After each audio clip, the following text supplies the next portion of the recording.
Continuamos nuestra tertulia de Descubriendo el siglo XXI y entramos en nuestra segunda parte de esta tertulia del jueves 12 de abril, de lo que no sabemos si es un invierno primaveral o una primavera invernal, porque creo que hay amenaza de nieve por ahí para este fin de semana por algún sitio.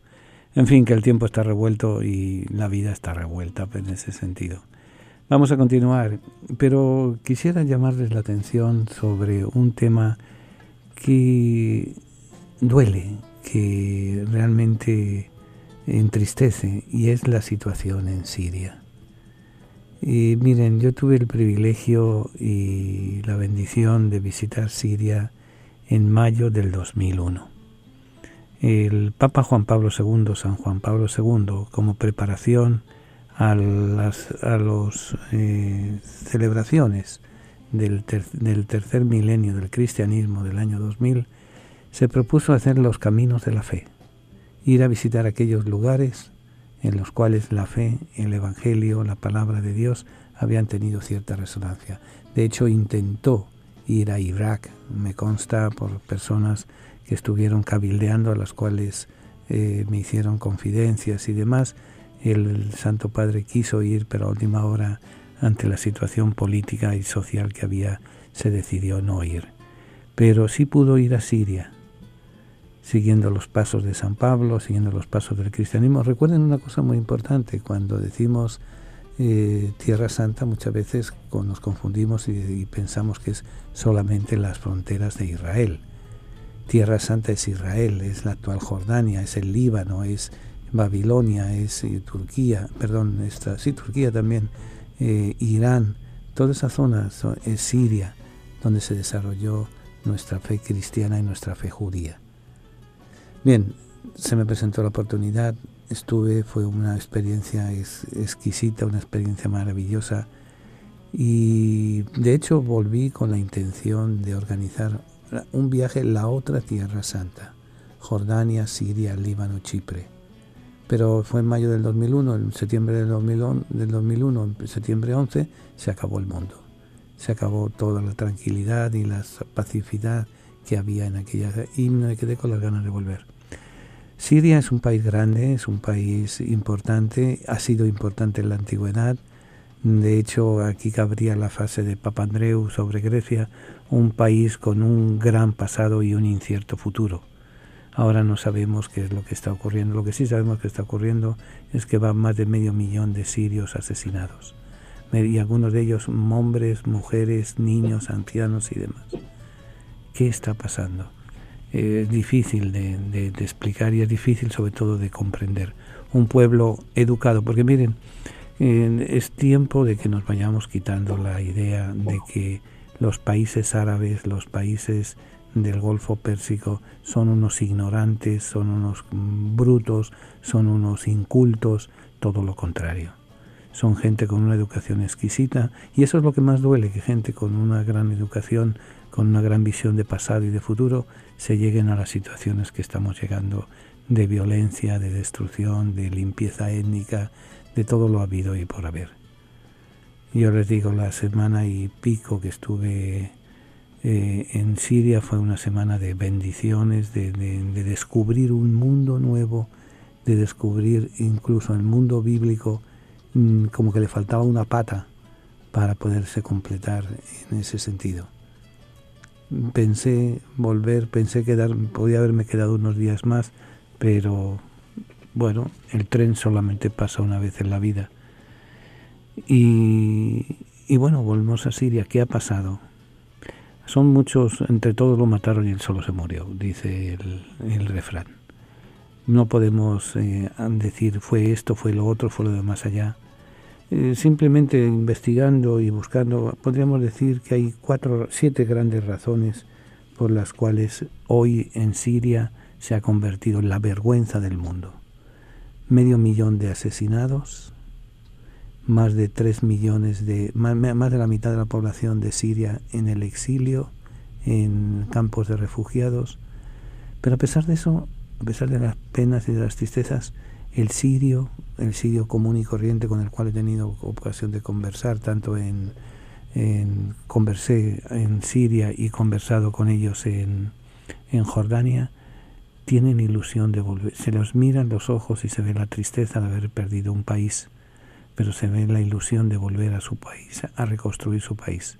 Y sobre todo es un momento en el cual la solidaridad de los países vecinos se ha hecho muestra. Allí las fronteras son de papel, como aquel que dice. El refugiado palestino ha encontrado casa en el Líbano, ha encontrado casa en Siria, ha encontrado casa en Jordania, y así lo mismo ha pasado con el sirio, con el que ha estado de turno. Primero fueron los libaneses que tuvieron que huir por millones a Siria, y ahora son los sirios que tienen que huir al Líbano y a Jordania y demás. Así que en ese sentido se muestra la solidaridad humana, la raíz profundamente semita que ellos tienen de acoger al necesitado y de acoger al pobre. Pero Siria es mucho más que Siria. Siria puede ser el detonante que provoque una gran catástrofe mundial en la cual podríamos estar asistiendo, preparándonos a la cuarta y última guerra mundial.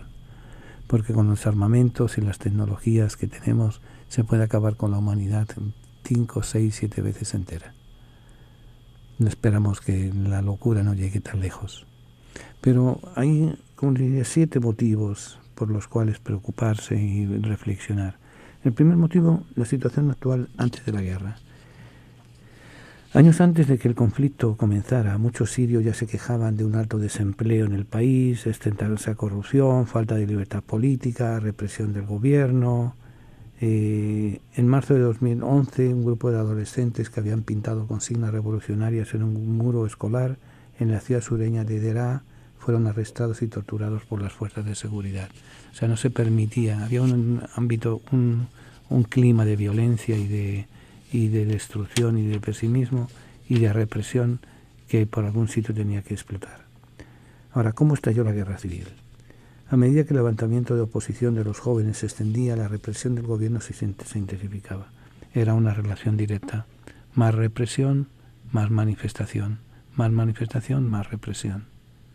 Yo les puedo decir que en el 2001 no había símbolos de violencia. También es verdad que en esos días el Papa era el visitante por excelencia y Siria tenía sus 2 minutos de fama y como les decía, son gente preparada, son gente inteligente, son gente que cuando salen de Siria son capaces de llevarse el mundo por delante.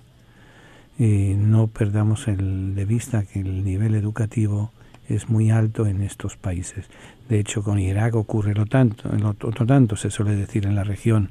Egipto escribe los libros, el Líbano los imprime, Irak los lee o los leía. Ahora no hay tiempo ni dinero para comprar un simple libro, un miserable libro.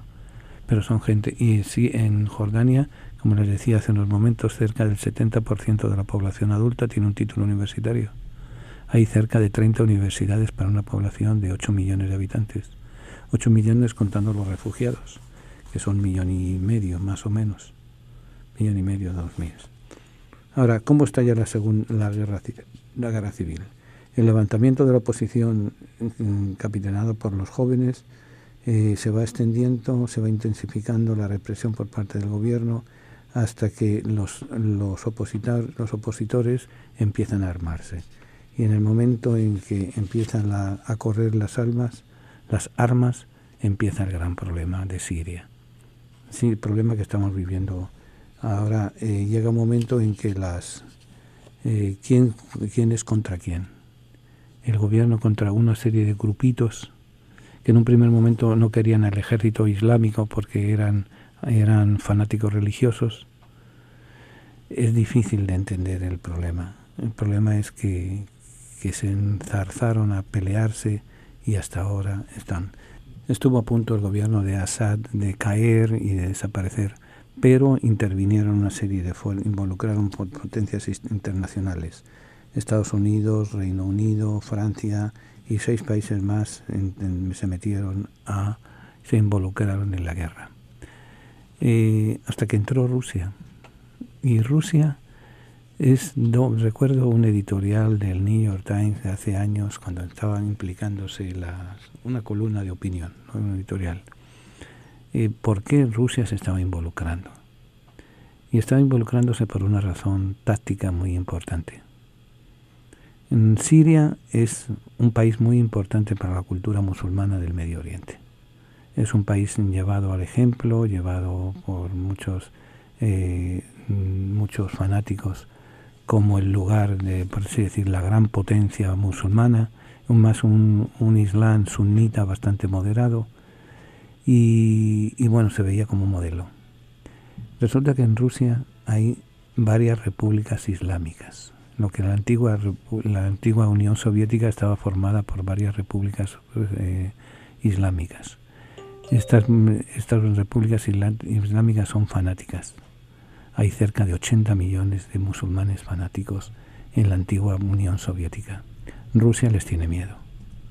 Entonces, si la revolución triunfaba en Siria, era una revolución que se iba a extender, pues se empezó a extender de Argelia a Túnez, de Túnez a Egipto, de Egipto el siguiente en caer hubiera sido Siria.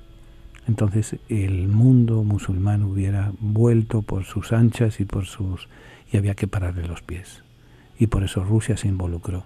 Y por eso Rusia no ha tenido reparo en gastar más de $1 billón en armamentos y en implicarse en la guerra profundamente para evitar el ejemplo dominó, por así decir, en las repúblicas islámicas rusas, y para evitar también y para vender sus armas. Se calcula que en los 2-3 primeros años de la guerra en Siria, Rusia invirtió $500 million en armamento, y ha recibido la industria armamentista rusa ha recibido órdenes de compra por más de $15.000 millones. O sea, es un negocio como otro cualquiera, porque los soldados tienen que disparar pistolas, tienen que disparar cañones, tienen que disparar cohetes, tienen que manejar aviones, y todo eso cuesta, y alguien tiene que proveerlo. Y a la vez se dice quiénes. Entonces ahora las fuerzas internacionales, las 3 grandes fuerzas internacionales que están metidas en Siria son Irán, Turquía y Rusia. Estamos asistiendo a una escalada mundial de guerras, a una escalada de influencias, de luchas de influencias. El Islam, lo que no pudo por siglos conquistar, lo va a conquistar en estos momentos. Y Siria es el campo de batalla, el campo de experimentos. Pero miren, podríamos estar toda la noche porque ha durado tanto la guerra, que ha sido el impacto de esta guerra, todo lo que queramos. Pero la realidad innegable es la siguiente: 500.000 de personas han muerto, hay 7 millones de desplazados, hay un país destrozado. No podemos permanecer indiferentes, no podemos permanecer al margen, no seríamos realmente seguidores del Evangelio. Nada humano le debe ser ajeno al creyente, nos recuerda la Iglesia reunida en concilio. Nada humano nos debe dejar indiferentes, porque también podemos decir, hoy tú, mañana puedo ser yo, mañana nos puede ocurrir en cualquiera de nuestros países. Así que ahora lo que importa es enterarse de qué es lo que está pasando en Siria. Sobre todo, nosotros tenemos el arma más poderosa para acabar con Rusia, con China, con Siria, con todas las violencias, que es el arma de la oración. Así que vamos a hacer nuestra campaña como nos está pidiendo continuamente el Papa Francisco. Francisco no se cansa de rezar y de pedir oraciones y de protestar, es como voz en el desierto. Anuncia el camino del Señor desde la paz, desde la alegría, desde la esperanza, desde la reconciliación, desde la justicia. No podemos ignorar al que está combatiendo, no podemos ignorar al que está muriendo, no podemos ignorar al que está sufriendo. No valdría de nada en absoluto nuestra fe cristiana si miráramos para otro lado. Tenemos que estar conscientes de que todos de una forma u otra somos culpables mientras no haya una solución. ¿Qué solución? La que Dios tenga en su providencia. Pero vamos a insistirle a Dios que esa solución pase por la paz, pase por el respeto, pase por la acogida.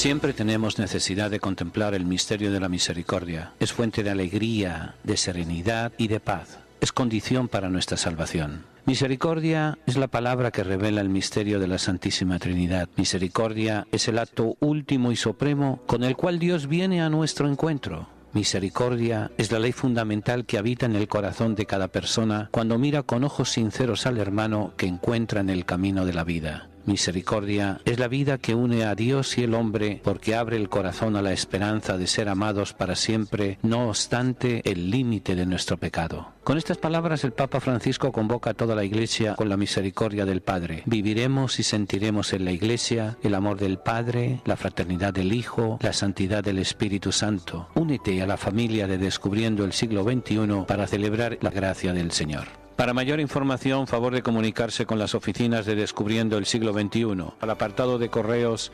1170 Nueva York, 118, o a nuestro teléfono 212-244-4778.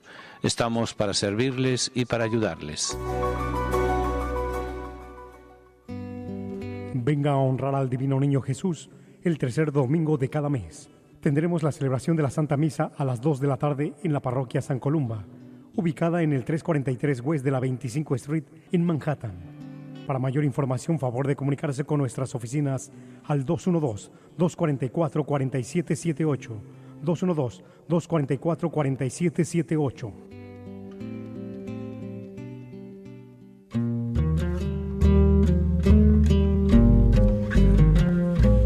Continuamos nuestra tertulia y cambiamos de tercio. Recuerden que siempre la segunda hora prácticamente vamos directamente al grano, al tema bíblico que tenemos entre manos. Y en estos días estamos hablando del profetismo, de los profetas. ¿Por qué? Porque es probablemente después del Pentateuco el núcleo más importante de la Sagrada Escritura, del Antiguo Testamento. El Pentateuco son la ley. De hecho, la palabra Pentateuco se usa para los 5 libros de la ley. Este es el profeta, el que anuncia, el que proclama, el que llama la atención, el que invita, el profeta. El profetismo es en grados diversos y formas variables. Las grandes religiones de la antigüedad lo tenían. O sea, no pensemos que los judíos no eran los únicos. Nosotros hemos heredado la palabra y el concepto, pero había en el budismo, había en las religiones de Baal, había en las religiones de mazdeísmo, había ya el profeta. En especial entre los pueblos vecinos de Israel. Va a haber una serie, desde el siglo IX a.C., hay pruebas de la existencia de videntes, de profetas, y en el siglo VIII aparece en varias ocasiones en el Éufrates. En su forma y contenido, sus mensajes dirigidos al rey se parecen a los mensajes de los profetas más antiguos de Israel, mencionados en la Biblia. El profetismo, como les digo, es común en la época y en los pueblos limítrofes y demás. Pero a nosotros nos interesa sobre todo el profetismo de un pueblo concreto, el pueblo de Israel, el pueblo que es el pueblo de la palabra de Dios, el pueblo de la promesa, el pueblo, pongámosle todo lo que queramos. Entonces hay una institución que se llama profetismo, que va a ser la conciencia pública del pueblo. Va a haber profetas que van a anunciar la fidelidad, va a haber profetas que van a anunciar la destrucción, va a haber profetas, como diríamos, hay para todos. 4 grandes profetas, 4 grandes figuras. Isaías, Jeremías, Ezequiel y Daniel, 12 figuras menores. Todos tienen la misma importancia. La única diferencia es que unos tienen mucha extensión de tema escrito y otros tienen poca extensión. Lo importante no es la cantidad, sino la calidad, y todos gozan de la misma calidad. La doctrina de los profetas han desempeñado un papel considerable en el desarrollo religioso de Israel. No solo han mantenido al pueblo, sino que han marcado las pautas de su elección. Ahora vamos a ver ya algunos en concreto, algunos que nos sirven de modelo para reflexionar. Antes de nada, los profetas escribieron poco, a pesar de que teníamos bastante material, porque el profeta no era para escribir, era para proclamar, era para anunciar, era para denunciar, anunciar y denunciar. Y hay profetas, por ejemplo, el profeta Natán, del cual no tenemos nada más que noticias por la relación que tiene con David. David es el que el que ha metido las patas, acostándose con la mujer de Urías, matando a Urías, una serie de cosas, y Natán le llama la atención. No hay nada escrito del profeta Natán. Es lo que indirectamente aparece en los textos de que este señor era profeta y le llama la atención. Se llama comúnmente profetas escritores aquellos a quienes se les atribuye un libro en el canon de la Biblia. Lo que queda dicho respecto al ministerio profético muestra que tal denominación es inexacta. El profeta no es un escritor, es ante todo un orador, un predicador. El mensaje profético en su origen es hablado, pero hay que explicar también cómo ha pasado al libro escrito. En un primer momento, en el material profético escrito, hay varias etapas también. Hay los dichos proféticos, oráculos en los que unas veces es el propio Yahvé quien habla, otras el profeta en nombre de Yahvé, o bien trazos poéticos que contienen una enseñanza, un anuncio, una amenaza, una promesa. O sea, hay diversas formas de dichos proféticos, dichos que aparecen en un contexto. Ahora va a haber también relatos en primera persona en la que el profeta se refiere a su experiencia, en especial su vocación. Y en tercer lugar, los relatos en tercera persona. O sea, esas son las tres clases, así hablando en general y rápido, de profetas, de textos escritos. Ahora vamos a los profetas en concreto. Primero, el profeta, igual que se habla del el legislador Moisés, el profeta Isaías, el sabio Salomón. Son tres figuras estereotipos que se han marcado para ellos y que así van a ser conocidos.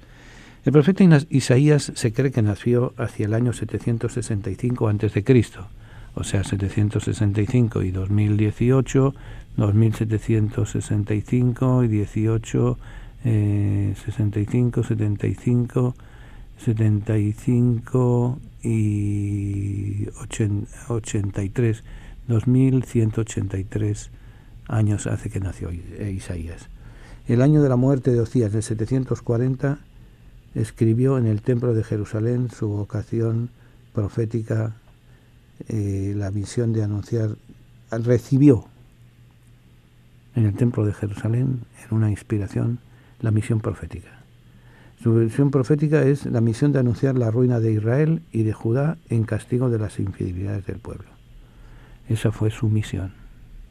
Prácticamente decirles, señores, ustedes están, perdonen la expresión, están fregados, están llamados a ser destruidos. ¿Por qué están por la ruina para Israel? Por castigo de las infidelidades del pueblo. O sea, la ley de Dios es dando y dando. Dios da una ley para el mejor comportamiento y uno intenta vivir la vida de acuerdo a esas leyes. Y puede equivocarse de vez en cuando, eso no quita, somos humanos, pero ya por sistemáticamente llega un momento que el Señor, no le vamos a coger de mango bajito, vamos a coger y a reírnos de Él. Él pone acción, su infidelidad. Y Isaías ejerció su ministerio profético durante 40 años. Y esos 40 años de la vida profética de Isaías fueron dominados por la amenaza creciente de que Asiria hizo pesar sobre Israel y Judá. Recuerden que el pueblo de Israel estaba formado por 12 tribus. 10 tribus se van al exilio de Babilonia y 2 se quedan en la tierra de Canaán, en la tierra de Judea, que después se va a llamar la Palestina. Bien, esos son los que Judá e Israel van a ser los que tienen que bregar con toda la situación de enfrentamiento con Yahvé, de enfrentamiento con el pueblo, de enfrentamiento con todo lo que haya que enfrentarse. Isaías ejerció con los 40 años, como les dije.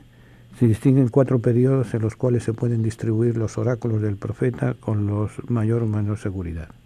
Primer periodo, o sea, sus 40 años de predicación, dividido en 4 grandes periodos. El primer periodo. Los primeros datos de los años datan muy pocos, son muy pocos, separan su vocación a la subida del trono de Ahab en el 736. O sea, ya a los 19 años prácticamente, a los 19, 20 años es que él empieza a profetizar. Por entonces a Isaías le preocupaba sobre todo la corrupción moral que la prosperidad había traído a Judá. O sea, es un periodo de gran progreso, de grandes comercios, dinero fácil, riquezas fáciles, poca vergüenza fácil, borracheras, prostitución, drogas no, porque no había... Bueno, sí, la droga y el alcohol, se podría decir. Entonces el pueblo se empieza a separar de Dios. Se empieza a olvidar de que hay que dar de comer al hambriento, de que hay que preocuparse por el huérfano y la viuda, de que hay que adorar a Dios y descansar y que tenemos un solo Dios. Empieza la relajación. Y entonces ahí en la primera etapa Isaías llama la atención: te estás apartando de Dios. Es portavoz de un mensaje: te estás apartando de Dios. Entonces la prosperidad había sido para Isaías una de las causas, no necesariamente, pero había sido una de las causas de la decadencia moral y de la decadencia económica del pueblo. Segundo lugar, el rey de Damasco, Ransón, y el rey de Israel, Pesac, quisieron entonces arrastrar al joven Ahab a una coalición contra Teglat-Falasar III, el rey de Asiria. O sea, empiezan también las combinaciones, las colaboraciones políticas, las luchas, se sienten bien económicamente, hay que aumentar el caudal, hay que aumentar la riqueza, hay que aumentar el poder de la zona. Y entonces tratan de crear una coalición para atacar a este rey. Ante la negativa le atacaron y Ahab recurrió a Siria. Isaías trató en vano de contrarrestar esta política demasiado humana. Como cuarto punto, fracasada su misión, la misión de Isaías ante el rey Ahab, Isaías se retira de la vida pública. Siendo una parte de sus territorios, la presión extranjera se agravó y en 721 cayó Samaria en poder de los asirios. En Judá Ezequías sucedió a Ahab, era un rey piadoso, Ezequías animado del espíritu de reforma, pero lo de siempre, las intrigas políticas y palaciegas resurgieron entonces. Se buscó apoyo en Egipto contra Siria. Isaías, fiel a sus principios, quería que se rechazara toda alianza militar y que se pusiera toda la confianza en Dios. O sea, esto de aliarse con otros nos ha traído desgracia, nos ha traído contratiempos, nos ha traído corrupción. Vamos a confiar solamente en Dios. Se cree que se da el comienzo del reinado de Ezequías, y después de la represión de la revuelta conquistada Asdod por Sargón, Isaías volvió a su silencio y salió de él en el año 705 a.C., cuando Ezequías se dejó arrastrar a una rebelión contra Siria. Ahí entonces viene la revuelta de Siria, capitaneada por el rey Sennacherib, que asola Palestina en 701, pero el rey de Judá quiso defender a Jerusalén. Isaías lo apoyó en su resistencia y le prometió la ayuda de Dios. En efecto, Jerusalén fue salvada. De esta última época datan por lo menos los oráculos del capítulo 1, capítulo 10 y del capítulo 14. Nada más sabemos de la vida de Isaías después del año 700. Según una tradición judía, habría sido martirizado bajo el reinado de Manasés. Bien, esta activa participación en los asuntos del país hacen de Isaías un héroe nacional. Es también un poeta genial. Su estilo como escritor es grande, es brillante. La novedad de sus imágenes le convierten en el gran clásico de la Biblia. Sus composiciones tienen una gran fuerza, una majestad, una armonía que jamás volverán a lograrse. Ahora, la grandeza de Isaías es no tanto en lo literario cuanto en la cuestión religiosa. Isaías quedó impresionado para siempre por las escenas de su vocación en el templo, donde tuvo la revelación de la trascendencia de Dios y de la indignidad del ser humano. El creer en un solo Dios, el monoteísmo, tiene algo de triunfal y también de miedo. Dios es el santo, el fuerte, el poderoso, el rey, el hombre, y el hombre, sin embargo, es un ser manchado por el pecado del que Dios pide reparación. Porque Dios, según Isaías, exige la justicia en las relaciones sociales y también la sinceridad en el culto que se le atribuye. Y Dios, según Isaías, quiere fidelidad, e Isaías es el profeta de la fe y de las grandes crisis que atraviesan su nación. De ahí que pida que solo se confíe en Dios, es la única posibilidad de salvación. Sabe que la prueba será dura, pero es el más grande de los profetas mesiánicos. El Mesías, que va a ser uno de los motivos de su predicación continua, es un descendiente de David que hará reinar la paz y la justicia sobre la tierra y difundirá el conocimiento de Dios. En fin, un hombre envuelto en la... Y aquí nos da pie para mirar ejemplo, ayudarnos a la lectura de la carta apostólica del Papa Francisco. Isaías, hace 2000 y pico de años, 2700 años, se envolvió, siguiendo precisamente su conciencia, se envolvió en los procesos políticos, sociales y económicos de su país, de su pueblo. Él siempre llevando la parte religiosa, llevando la solución para los problemas desde la luz de Yahvé, desde la luz de la fe, pero participando. ¿A qué no quiero llegar?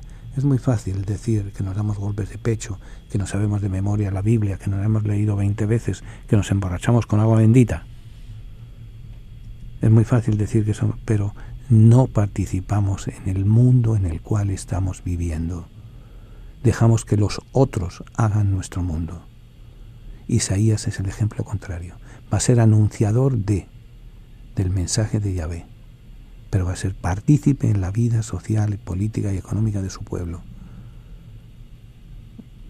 Como dice el refrán, a Dios dando y con el mazo dando. Podemos servir a Dios, pero tenemos que nos ha colocado para que construyamos, como hizo Isaías, la vida humana, la vida que respeta la dignidad de las personas, que respeta la dignidad de la vida, que respeta la palabra, que va construyendo un mundo mejor del que ha recibido de sus mayores.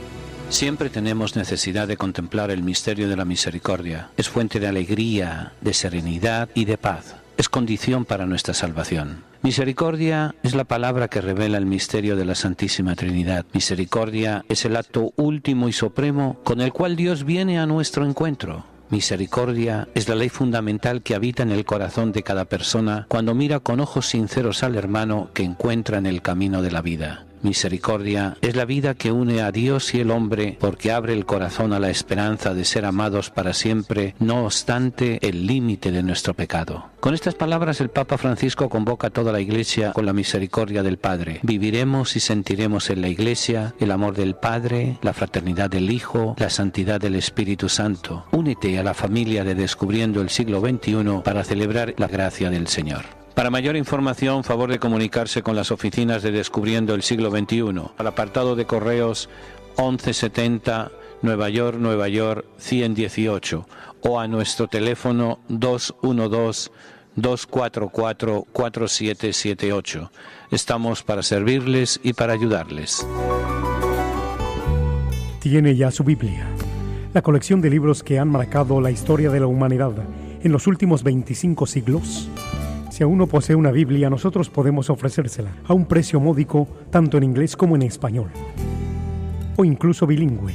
Para precios y ediciones, favor de llamar a Descubriendo el Siglo XXI, 212-244-4778, 212-244-4778, o visite nuestra página de internet www.descubriendoelsiglo21.com, sección de tienda.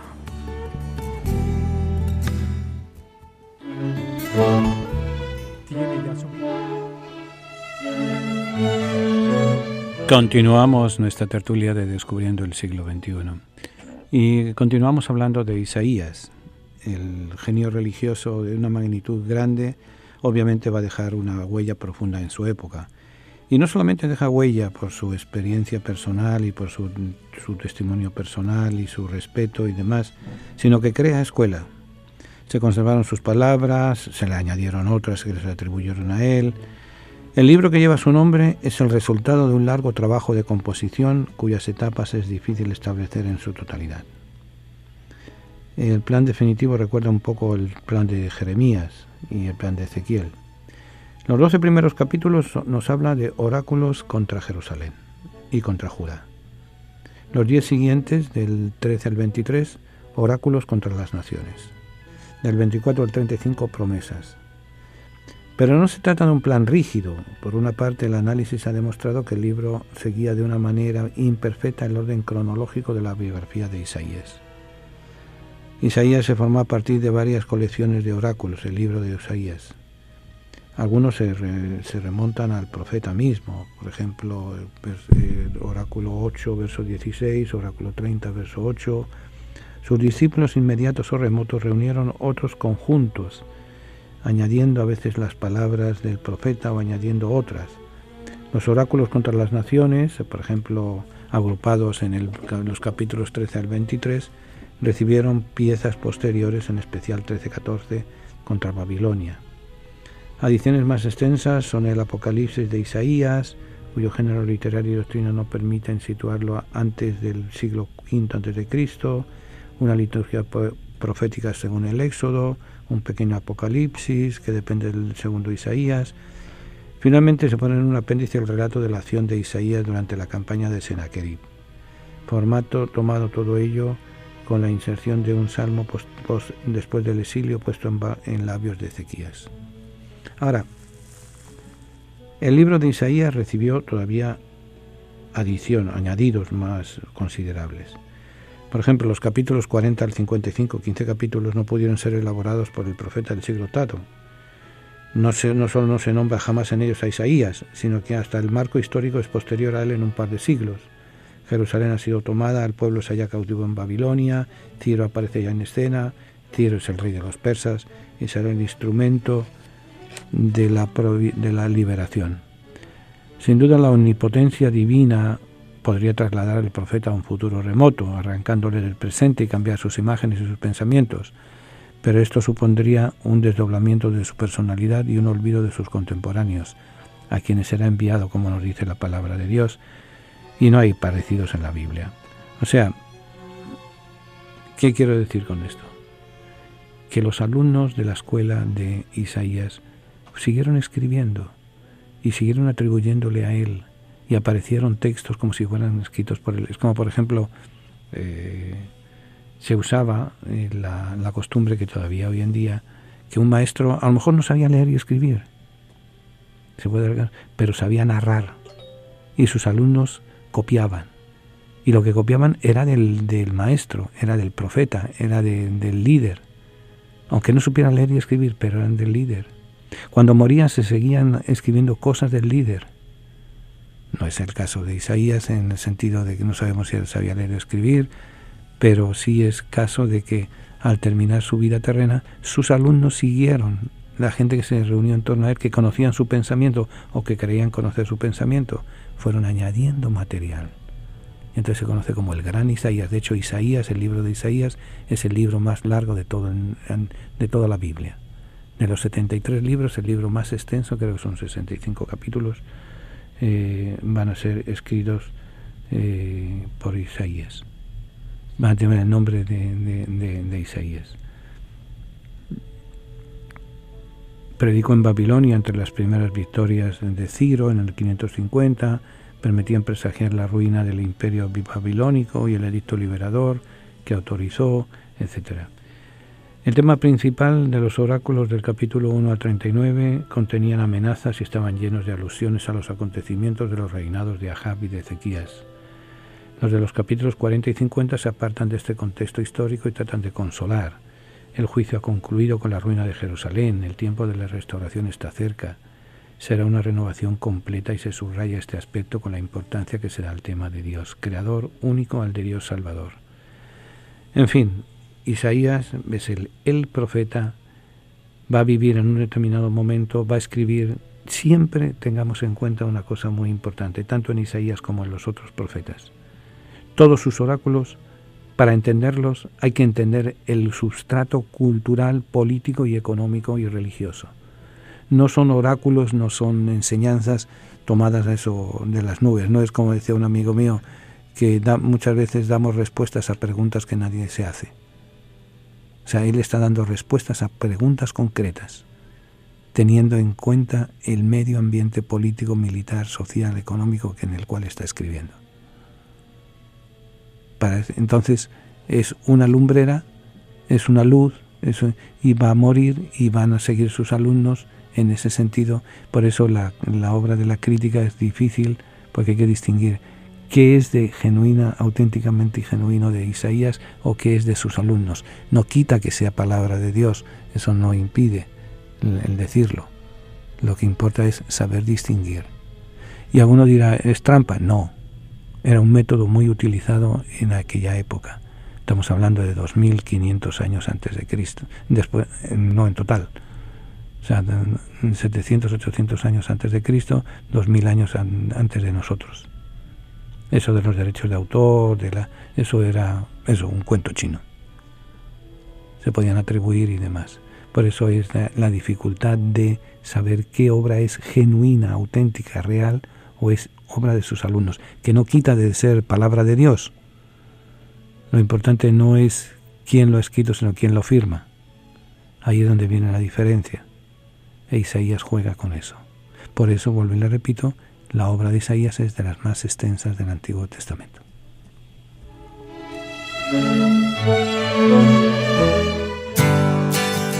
La palabra tertulia significa encuentro de amigos que conversan sobre las cosas de la vida, alegrías, penas, esperanzas, tristezas, de todo aquello que nos hace más humanos, porque nada humano le es ajeno al creyente. La tertulia del siglo XXI es eso, un encuentro que llevamos a cabo desde la ciudad de Nueva York, la capital del mundo. Queremos que cada persona que nos escuche se siente en familia, en grupo, en amistad. Conéctate con nosotros. Para mayor información, favor de comunicarse con las oficinas de Descubriendo el Siglo XXI. Apartado de correo 1170 Nueva York 118 o a nuestro teléfono 212-244-4778. Estamos para servirles y para ayudarles. Y desde la tertulia vamos a seguir compartiendo alegrías y esperanzas, penas y tristezas, porque nada humano nos es ajeno. Venga a honrar al Divino Niño Jesús el tercer domingo de cada mes. Tendremos la celebración de la Santa Misa a las 2 de la tarde en la parroquia San Columba, ubicada en el 343 West de la 25 Street en Manhattan. Para mayor información, favor de comunicarse con nuestras oficinas al 212-244-4778, 212-244-4778.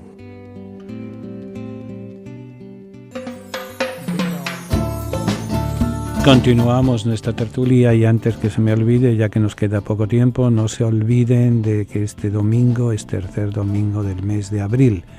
Por lo tanto, tenemos una cita a las 2 de la tarde, a las 3 me pegan, si digo las 3, a las 2 de la tarde, para empezar a las 2 de la tarde, en la misa en honor del Divino Niño, la misa en la cual une a la familia hispana desde hace un montón de años. Estuvimos primero en Sagrado Corazón, después a Holy Cross, después a San Malaquías y ahora en San Colomba.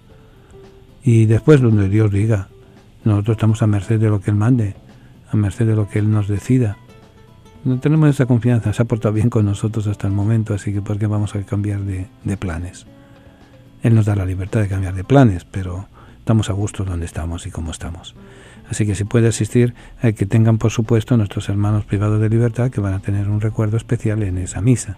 Siempre lo tienen, pero hoy, ahora que me acuerdo, solo quiero recordar. Es como la misa del pasado 2 viernes, que fue primer viernes de mes. También había un grupo nutrido, eran 23 o 24 personas, y todos la intención fundamental fue por los presos. Así que en ese sentido vamos a seguir rezando unos por otros.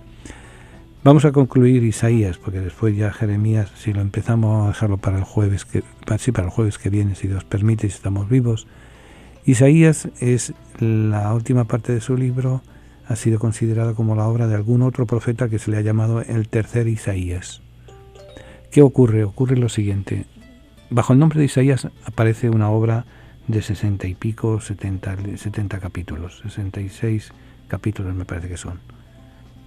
En un primer momento se pensaba que era todo escrito por él, pero la crítica literaria, las investigaciones de los manuscritos, etcétera, ponen prácticamente imposible, a no ser que sea Superman, que viva 200 años, que haya vivido y abarcado todo. Pero, como ténganlo en cuenta muy presente, hay lo que se llama escuelas.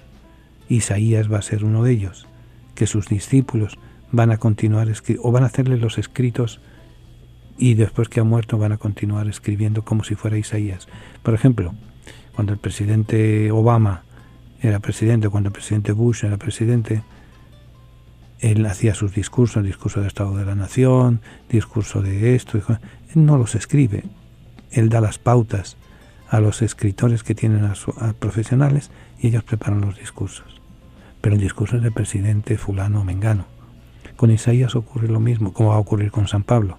San Pablo hay algunas, por ejemplo, las dos primeras cartas de San Pablo, la carta a los tesalonicenses. Una se sabe que es genuina del puño y letra de él, la otra se duda que haya sido de algún discípulo. Su Juan, lo importante no es quien haya manejado la pluma, lo importante es el mensaje que nos está dando. Con Isaías ocurría lo mismo. Entonces, por ejemplo, Isaías, hay otra cosa curiosa. Es la obra del profeta que más antigua tenemos y que sabemos que era de él. En 1947, en una región junto al Mar Muerto llamado Qumran, un muchacho, pastor, un beduino, se le había perdido una cabra y andaba detrás de la cabra. Y vio una cueva y tiró una piedra por si acaso la cabra estuviera dentro de la cueva. Y la cabra no estaba, pero oyó como cascotes y una vasija que se rompía. Entró, encontró una serie de manuscritos, se los llevó, los vendió, empezó el salpa afuera, lo compró un cura, el cura se dio cuenta que aquello valía, cogió un avión, se vino a Nueva York y aquí lo vendió. Y fue el gran descubrimiento arqueológico del siglo XX, los manuscritos del Mar Muerto. Pues bien, entre la obra más interesante que aparecía en los manuscritos del Mar Muerto, hay un texto casi completo, en un 90%, de Isaías. Un texto que probablemente data del siglo II antes, o sea que tiene 2200 años de antigüedad. Y es el texto, se aparta del texto elaborado por los pastores, por los miembros de la ley del pueblo de Dios, llamado el texto masorético. Eso del texto masorético es otra historia que ya les contaré en algún momento. El caso es que el texto de Isaías es el texto más fiel y más antiguo del cual se tiene una copia. Siglo II antes de Cristo ya había copias del libro de Isaías. Y coinciden en un 99%. El texto que acaba de salir hace media hora de la imprenta en China con el texto o sea, hay una fidelidad grande en el texto, cómo se conserva. Isaías va a ser, por tanto, como les digo, el gran profeta, el que va a marcar la esperanza del pueblo de Israel, el que va a anunciar quién va a ser el libertador, va a ser también el que va a anunciar la pasión que sufre Jesús, pero eso es otra historia. Va a hablar de su nacimiento, va a hablar de su realidad humana que entra en este mundo. Ese es Isaías, el portavoz y el presentador de Dios. Tiene ya su Biblia, la colección de libros que han marcado la historia de la humanidad en los últimos 25 siglos. Si aún no posee una Biblia, nosotros podemos ofrecérsela a un precio módico, tanto en inglés como en español, o incluso bilingüe.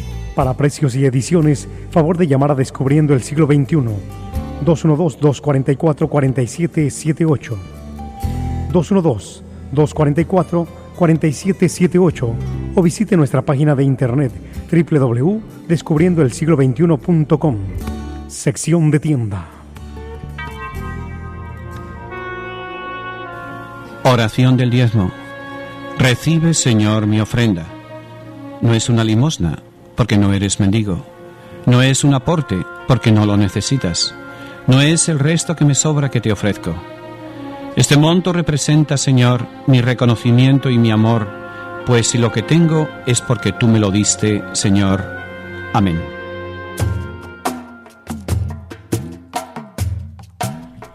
Continuamos nuestra tertulia y vamos a ir concluyendo. Nos faltan 6-7 minutos, ¿verdad?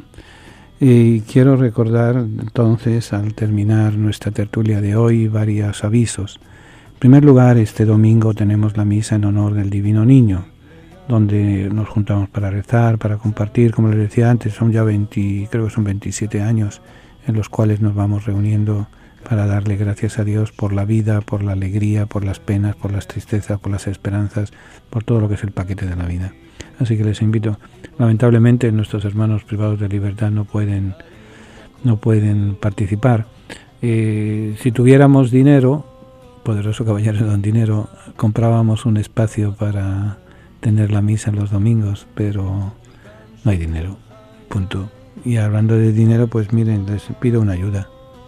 Les pido una ayuda para seguir manteniendo el programa. ¿Cuánto necesito? Pues todo lo que ustedes me den, ¿entienden? Aquí entonces vamos arañando, vamos ya 17 años que no nos ha faltado el dinero. Siempre hemos estado apurados, pero para poder llevar el mensaje de alegría y de esperanza a todos ustedes. Si encontráramos un auspiciador, y los auspiciadores son ustedes. Yo sé que, por ejemplo, los hermanos presos no pueden disponer de dinero, pero sí pueden disponer de una cosa que todos nosotros carecemos los que estamos libres, y es de tiempo. Tiempo para leer, tiempo para rezar, tiempo para conversar, tiempo. Siempre hay tiempo. Ustedes siempre tienen el tiempo que nosotros no tenemos. Pues piensen a ver qué es lo que se puede hacer. Dicho sea de paso, estamos en trámites para lo siguiente. Enfrente de la parroquia de San Columba hay una residencia, una especie de hotel, que se llama Leo House. Es una residencia que la fundaron unas religiosas alemanas a principios del siglo XX. Llegaron a Nueva York. Recuérdense que en Nueva York era grande la colonia alemana que había en su tiempo, a finales del 19, comienzos del 20. Bueno, el caso es que montaron este hospedaje para peregrinos. Sigue funcionando, lleva un siglo. Y entonces me encontré con el administrador en los otros días, al terminar la Santa Misa, y me dijo que entre los proyectos que tiene es poner la hora santa para empezar los viernes. ¿Qué significa esto? Que los viernes de 3 a 4 de la tarde se va a exponer en la capilla del centro el Santísimo Sacramento, para que el que quiera ir a rezar pueda tener su tiempo. Se me ha ocurrido lo siguiente: hablar con ellos, ayudarles, y que al menos esa hora, si no todos los meses, todos los viernes, al menos una vez al mes, sea una hora de oración por nuestros hermanos privados de libertad y sus familias. ¿Qué les parece? Ustedes me dan la respuesta. Yo más o menos ya tengo las respuestas y demás, pero lo importante es eso, que tengamos un sitio. Igual que buscamos sitios para jugar, igual que buscamos sitios para hacer gimnasia, lo cual es legítimo y bueno, también busquemos sitios para rezar. Porque lamentablemente y desgraciadamente muchas de nuestras iglesias tienen que estar cerradas, porque las compañías de seguros nos exigen que las iglesias estén cerradas para evitar los robos. Entonces se abren media hora, una hora antes de los servicios religiosos y se cierran media hora, una hora después. Y el resto del día, lamentablemente, no hay sitio.